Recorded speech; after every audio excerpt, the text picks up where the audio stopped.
Do not buy 12 Tribes on Earth hair growth oil and hair magic elixir unless you want super healthy, gorgeous hair that grows. They have a whole line of amazing hair growth products, including hair growth leave-in conditioner spray, hair growth shampoo, hair growth spray, and hair growth butter. I'm starting to sense a theme here.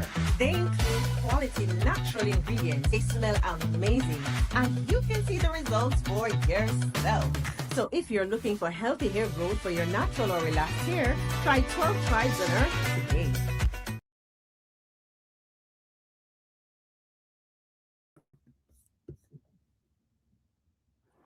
Shalom, family. Good to see you all here. Hope you're doing well. Excuse me. All right. We're going to talk about a threat that Iran make. Now, one thing we know about Iran and my observation, they are very consistent. One thing, every time they make a threat, they make good on it, you know? And if they say they're going to do this, they are. And when I woke up this morning, I did see they did hack a couple of corporations. So it's already starting. Now, the reason why they are going after banks and other data to wipe out is because the US did this to them. Israel did this to them. And in fact, yesterday I was reading how they have blown up some Israeli banks over there. And the people over in Iran, many of them do not have access to their bank accounts because the banks have either been blown up or there's been some cyber attack on their bank where they can't even get into their accounts. So, since America and Israel cut people off from their money, they are going to cut Americans off from their money. So, their goal is to hack not only the banks, but the water system and the power grid. So, those are the three things Iran said they are going to attack. Now, one thing, and I was laughing about this, they said they're going to wipe out the credit system in this country, everybody's debt. They're going to wipe everybody's debt out and everyone will have an 800 credit score. And I laughed about that one. A lot of people were like, yes, Iran, please do that. Yeah, do that. Well, we don't know how bad this is going to get.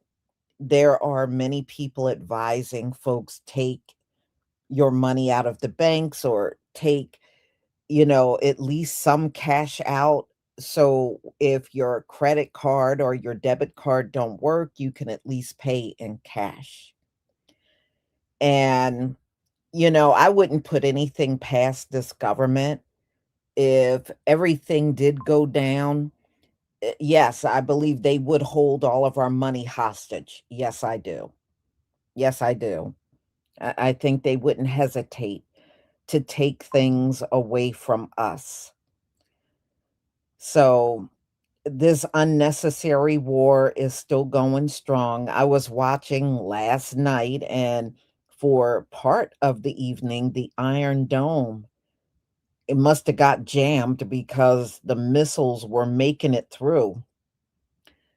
But I know Iran is targeting that. Their intention is to take that out completely. So it's not good. It's not getting better.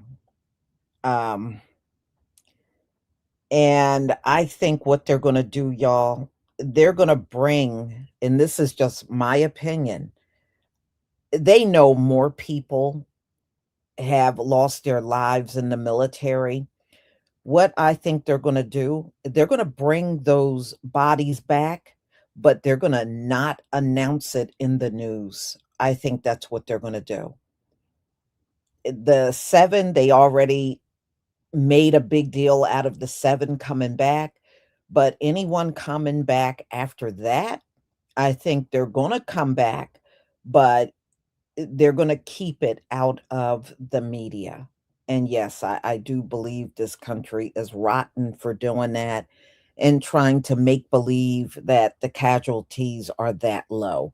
And I know this is all instruction from the Trump administration because he's trying to save face at the expense of the military. And I think that's rotten as hell. And at this point, like I said, I've been relying on foreign news to get a lot of the information that I show you. I actually get it from foreign news because if you look at the American news, according to them, we're winning and we're just not being told too much of nothing. They're keeping a lot of information away from us.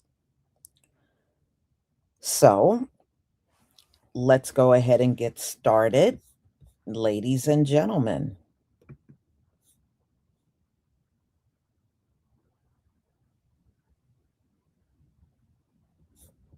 Let's see here.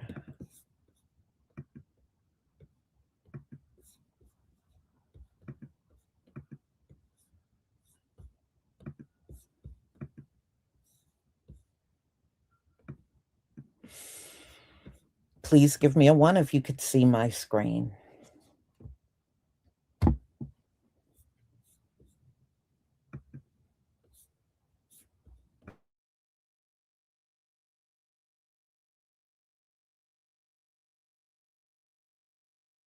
We have some major Iran news right now. Russia's support of Iran in this war is expanding. CNN is now reporting exclusively that Russia is assisting Iran with various drone tactics. So not only is Iran providing intelligence support, as previously reported by the Washington Post, but they're actually providing drone support as well to Iran. Now, meanwhile, the International Energy Agency has announced minutes ago a historic development. 400 million barrels of oil will be released by about a dozen countries in an effort to regulate and bring down oil costs across the globe. Something like that really has never been done before, not at least to this scale. And it also comes as Iran says it's going to start targeting Israeli and United States banks and economic centers in the Middle East and warns civilians to stay about a half a mile or more away from these economic centers and banks. Comes after the United States and Israel overnight struck and targeted Iranian banks across the country. I'll have more updates for you soon. As always, follow along to stay up to date on all the news you need to know about. Iran said we closed the strait. Now we going after the banks. This is the news update for March 11th.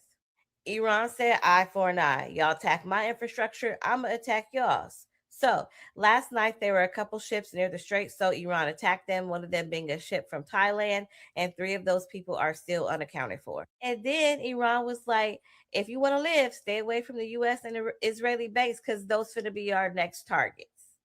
And then the Qatari foreign minister said that this is an illegal war. It has pushed the Arab states to no end. And there was a deal on the table just hours before the US and Israel decide to attack Iran. And he says it seems like force and violence was always going to be the option for the United States and Israel. And then the leader of Israel, mind you, he's a Trump ally, came out and said that the US and Israel is violating international law with the war over in Iran. I said, oh, Donald Trump's friends are turning on him quickly. Finally, Iran is reporting that their new supreme leader is still alive, even though he's injured. I've seen some reports say that he has like some fractured and some broken bones, but other than that, he okay. U.S. banks are now on high alert for Iranian cyber attacks following Operation Epic Fury. But here's what most people don't know: Iran has been hacking American water systems for over a decade. In 2013, they breached a dam 25 miles from New York City. In 2023, they hit a water utilities in Pennsylvania, taking over systems that control water pressure for entire towns. Right now, over 60 hacker groups tied to Iran are active and threatening U.S. critical infrastructure. This includes banks, water plants, and power grids. They're all on the target list. So again, we're going to continue to follow this story. Right now, there is no imminent threat, and we're not seeing any specific target as of yet. But with the government issuing these high alerts to these industries, we need to keep a watchful eye. New threat intelligence reporting shows Iran is threatening to drag the regional's finance systems into the war. After claiming Iranian banks were attacked, Tehran warned the U.S. and Israeli linked banks and economic interests could now be the next target. Iranian state media even told civilians to stay away from banks, suggesting the country may be preparing for attacks on financial infrastructure. That raises the stakes far beyond the battlefield because if banks become the target, the fallout could spread fast through markets, commerce, and everyday civilian life. So again, we're going to continue to follow this story, provide you the latest information as we get it. Breaking development today in the Middle East.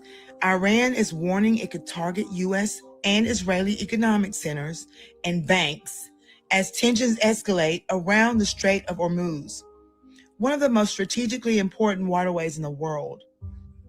According to reporting from Iran International, Iranian officials are warning civilians to stay at least 1 kilometer away from banks, signaling that financial infrastructure could become a target.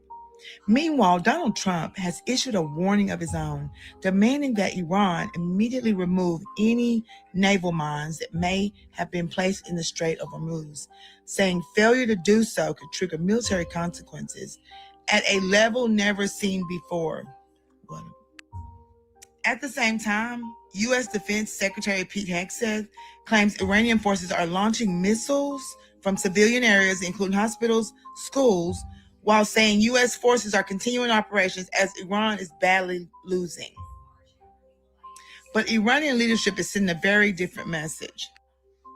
Iranian parliamentary speaker Mohammed Bagher says Tehran is not seeking a ceasefire and the aggressor must be struck to prevent future attacks.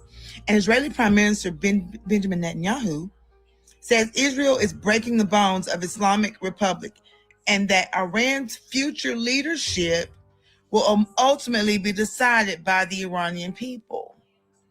The Strait of Ormuz handles roughly 1/5 of the world's oil supply, meaning any military escalation there could impact global energy markets overnight.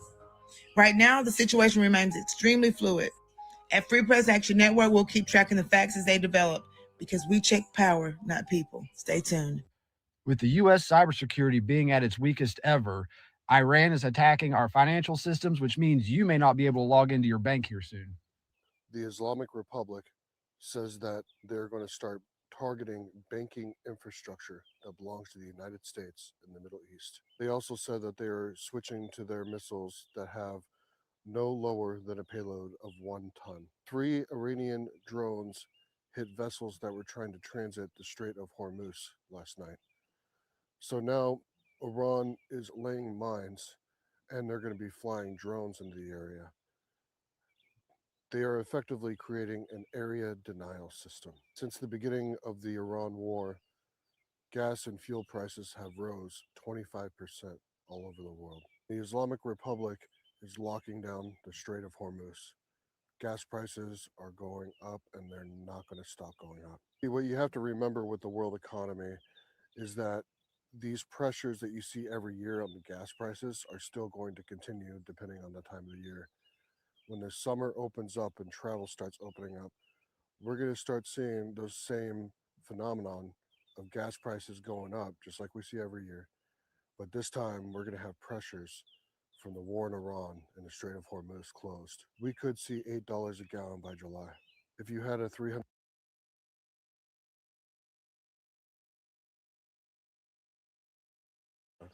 I love you guys.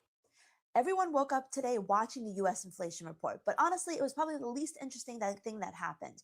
Inflation came in right in line with expectations. Yes, the supercore was slightly stronger year over year, but the market barely reacted. What traders are really watching are the tech names like Nvidia and Amazon and the war in Iran, because Iran had just issued a major warning. They said US tech facilities could be targeted, including the facilities of companies like Nvidia, Amazon, Microsoft, IBM, and Oracle. I'm Kathy Lee with BK Traders. And that applies to operations in Israel, Dubai, and Abu Dhabi. But it doesn't stop there. They also warn that U.S. and Israeli banks with economic centers in the Middle East could be the next targets of attacks and told civilians to stay at least 1 kilometer away from them. That tells you the tensions have not eased. And that's why the markets and traders are paying attention. These companies, they run data centers, cloud infrastructures, and AI systems all over the region. If anything were to actually disrupt it, it could trigger short-term selling in big tech names. And remember, tech has been leading the market. At the same time, oil is rising again because the tensions near the Strait of Hormuz are, pretty much escalating, where, we have 20% of the world's oil supply flowing through this strait every day, and crude jumped 2% on the headlines because the ships are still being attacked. Now, governments are preparing for the possibility of a massive strategic oil release, potentially even bigger than the 182 million barrels that were released in 2022. So right now, the markets are balancing two forces: geopolitics pushing oil higher, and governments trying to cap the spike, and President Trump promising, or basically signaling that the war could end soon.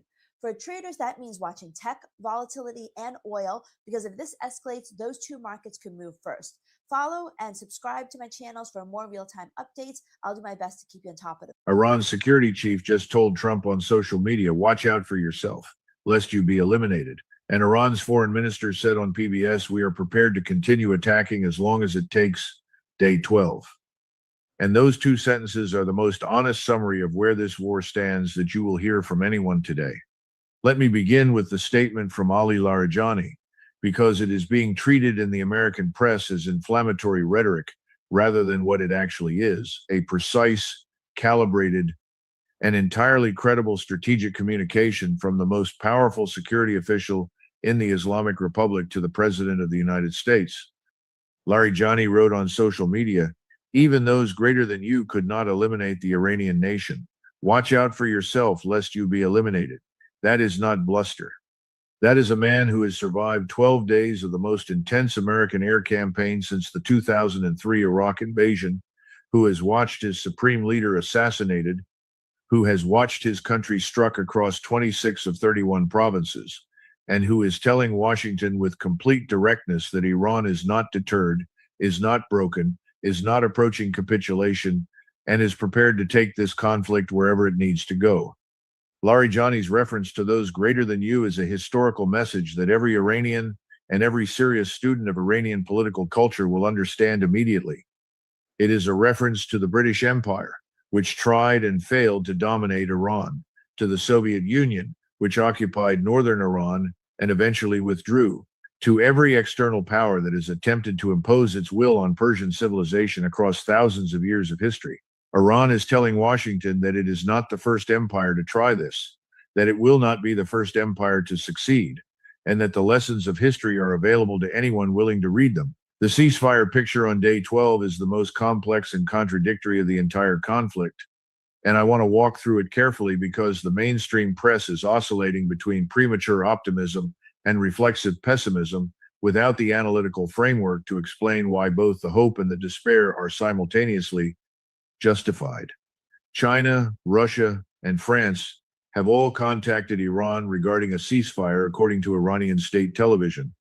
Qatar has been asked by Tehran to mediate directly with Trump, offering flexibility in nuclear negotiations in return for an immediate ceasefire. The Emir of Qatar has reportedly been asked by Trump himself to serve as a mediating channel with Iran. Those are genuine diplomatic signals. They are the first serious multilateral diplomatic activity around this conflict that goes beyond individual foreign ministry statements calling for de-escalation. And the oil market noticed pricing in a meaningful probability of a near-term resolution. But here is what the oil market is not fully pricing. Iran's parliament speaker Mohammad Bagher Ghalibaf posted on social media in English. Note that he posted in English, meaning this message was directed. Hey, what's up, America? The Iranian government is threatening to perform cyber attacks on credit card agencies and wipe out the debt of customers. Yes, that's correct. The Iranian government says they basically want to fuck with business here in the United States. And one of the strongest things they can do is wipe out credit card debt to really fuck with the credit companies here in America. Oh no, I hope the Iranian government doesn't perform a cyber attack on credit companies and wipe out my debt. I hope they don't do that at all. Please, Iranian government, don't cyber attack the financial institutions and wipe out my debt. Please, I'm begging Allah, don't do that. what would ever happen. My life would just be destroyed if you wiped out my debt. So I don't know about you, but maybe the United States government can just not mess with the cyber attack department of Iran until the very end of this conflict. We have to make sure that there's nothing nefarious beforehand. We have to make sure that every other target except that is destroyed first, because one of the worst things you could possibly do is cyber attack our financial institutions, wiping out the debt of every American. Please, for God's sakes, I'm begging on my knees. Please don't let that happen.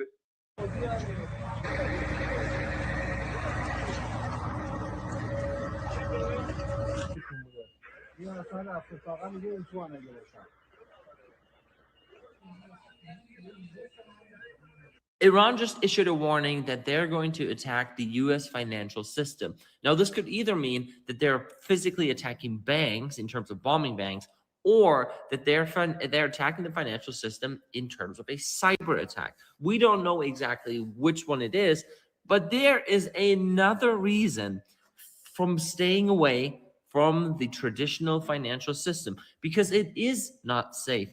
Actually, it is a lot easier to hack into the financial system than you think, because you have so many different weak links. You have different banks, they have security standards, but even those standards, the base security standard for banks, I mean, if you look at any sort of small credit unions that are anywhere, the security standards are not nearly as high as they probably could be or should be to be safe from a cyber attack. And this is the problem of the traditional financial system, which is another reason why we need a new, more secure and universal financial system. That never would happen on a financial system that multiple countries, if not all countries, are using. No one has ever or can ever hack into a financial system like Bitcoin, because it is ran and it is being protected by every single person that's part of it. Yes, obviously there were hacks in terms of people trying to or getting access to people's private keys, but that's because there's no security standard for safeguarding those private keys, if that makes sense, or your phrases. The security standard of the private key in and of itself is extremely high. It is better than any password that you can have. It is better than 2FA. It is extremely safe. It is nearly impossible, obviously putting quantum aside. It is virtually impossible to hack into someone's private keys. So that is obviously something that we would not have to deal with if we were to switch to a new financial system. And it shows you that banks have guarantees for your money to be paid back. Let's say you are getting hacked or a bank is getting hacked. There are insurances that essentially help or make sure that money that's being stolen is being paid back. That insurance doesn't exist in crypto. But on the other side, in crypto, the money is not even going to get hacked. The money is not going to get lost in the first place if you treat or if you handle crypto the right way, if you safeguard your private keys in the right way. So this is just another example of a financial system that has flaws that we need to look into and probably improve.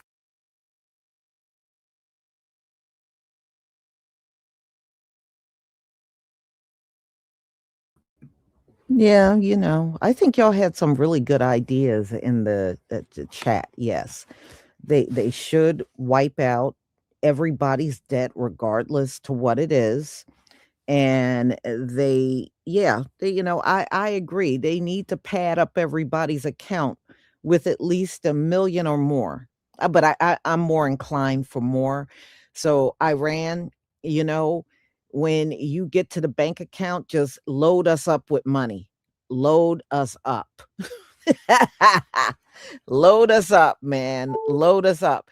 And that way, no matter what happens, we can just sail right through this thing and be able to get food and pay the bills and We don't care what they're doing in Washington, D.C. We could care less.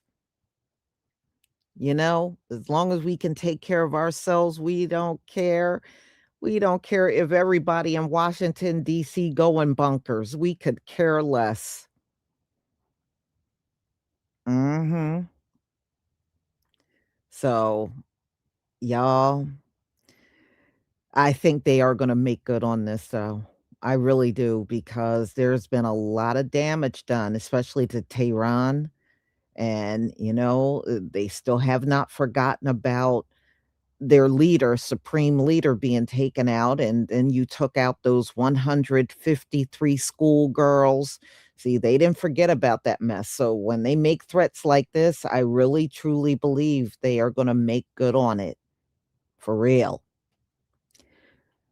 Yeah, I was actually gonna talk about Condoleezza Rice. Yeah, it's amazing how when things turn south, you're calling on the black woman to come to the White House.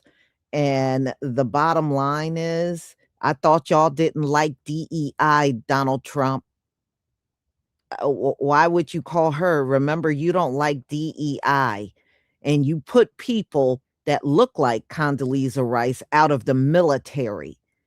We haven't forgotten about that, and we haven't forgot about all of the monuments that were dedicated to black soldiers in wars that you took down. So, I see, if it was me, I would not have come. I would have reminded you of those things, you know? But I guess picking Pete Hegseth's non-brain is just not getting you anywhere, huh? Wow. Yeah, she still showed up quietly. I noticed they didn't make a real big deal out of it. But yeah, she did show up at the White House to talk to Donald Trump. And, you know, I guess DEI ain't so bad after all, Donald Trump, when your ass is in trouble. And, he's still running around trying to convince everybody, oh, this war is going to end soon. And Iran already told you they will tell you when it's over. And he said Donald Trump ain't calling no shots up in here. And I believe him, and you heard what they said. They can push this war out 10 years. And we know the US ain't prepared for that. You'd be lucky if you got enough ammo for the next 10 days. So, y'all, I am going to conclude. And I do have more lives coming up, 3 more actually, that we will be talking about today. And I hope to see you again for those. Now, we're going to talk about the threat of drones attacking in locations across California. They said they were going to target cities in California and use drones. And, Russia is helping Iran with their drones. I don't know if any of you heard that, but, Donald Trump is running his mouth to Putin. And at the same time, Russia is helping Iran with their drones. Y'all know Iran produces 500 drones per day. 500 per day. That's how many they turn out in their factories. 500 drones per day. And you know how much the US military get in 1 year? 600 drones in 1 year.